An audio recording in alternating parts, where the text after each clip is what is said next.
What started as a simple idea in Japan has grown into one of the biggest franchises the world has ever seen. From video games to trading cards, TV shows to blockbuster movies, Pokémon has captured the hearts of generations. In this video, we're exploring the incredible history of Pokémon, from its humble beginnings in the 90s to becoming a global phenomenon. And trust me, the origin of Pikachu will surprise you. Before we dive in, don't forget to like, subscribe, and tap the bell, because in the world of pop culture, the biggest legends often start small. The birth of Pokémon, origins and creator. Pokémon was created by Satoshi Tajiri and officially launched on February 27, 1996 with the release of Pokémon Red and Green for the Nintendo Game Boy in Japan. Tajiri, fascinated by insect collecting as a child, wanted to recreate that experience for urban kids who no longer had access to nature. He founded Game Freak in 1989 and spent 6 years developing the first Pokémon games. The concept was revolutionary for its time. Tajiri envisioned players catching, training, and battling creatures in a portable world. Nintendo initially hesitated, but Shigeru Miyamoto's support helped bring the project to life. The name Pokémon comes from pocket monsters, perfectly capturing the essence of portable creature collection. The multimedia empire, different aspects of Pokémon. From its humble beginnings as a pair of Game Boy titles in 1996, Pokémon quickly grew into one of the most successful multimedia empires in history, branching far beyond video games. The Pokémon trading card game, TCG, launched that same year in Japan, developed by Media Factory. By 1998, it had reached international markets and instantly captured the imagination of children and collectors alike. Unlike many trading cards of the era, Pokémon cards weren't just collectibles.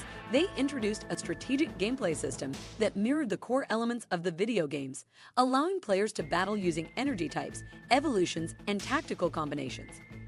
This created a complementary experience that deepened fan engagement across both formats.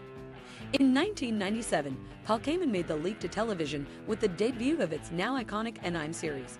The show introduced Ash Ketchum and Pikachu, who would become household names and cultural icons. The anime proved essential to Pokémon's global takeover, providing characters, humor, and emotional storytelling that went beyond the game's mechanics.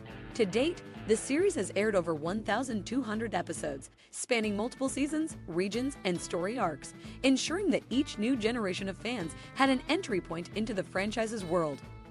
Meanwhile, the video games themselves continued evolving with each new Nintendo console.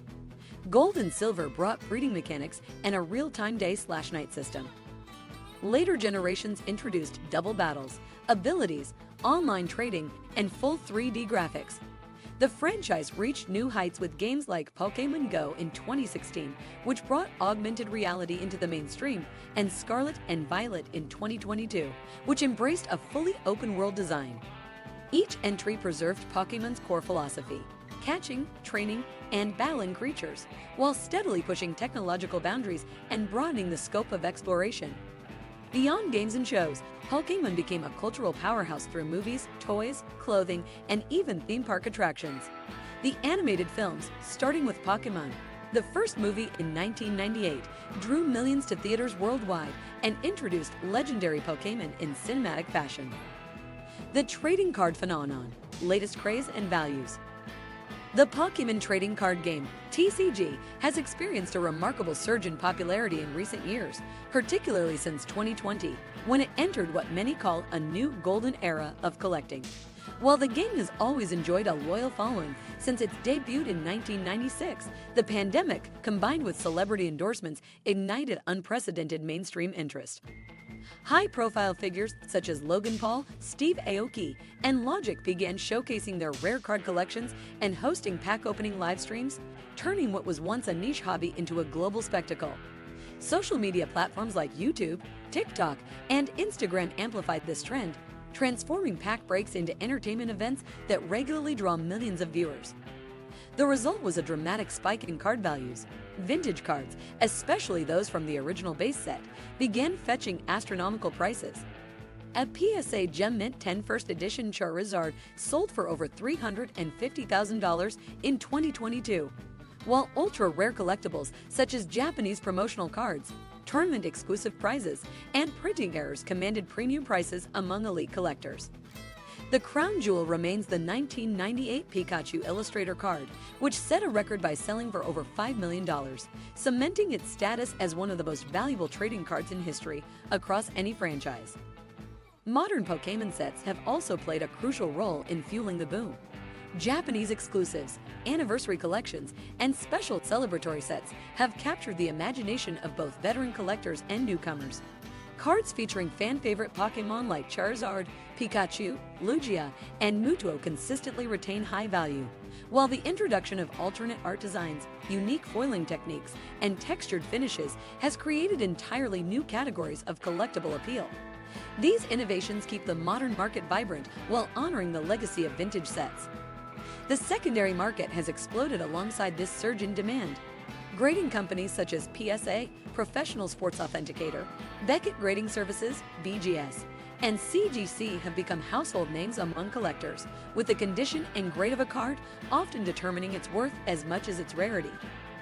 Vintage sets like Base Set, Jungle, and Fossil continue to appreciate in value, particularly in pristine condition, while select modern cards gain value through a mix of competitive play viability and aesthetic appeal.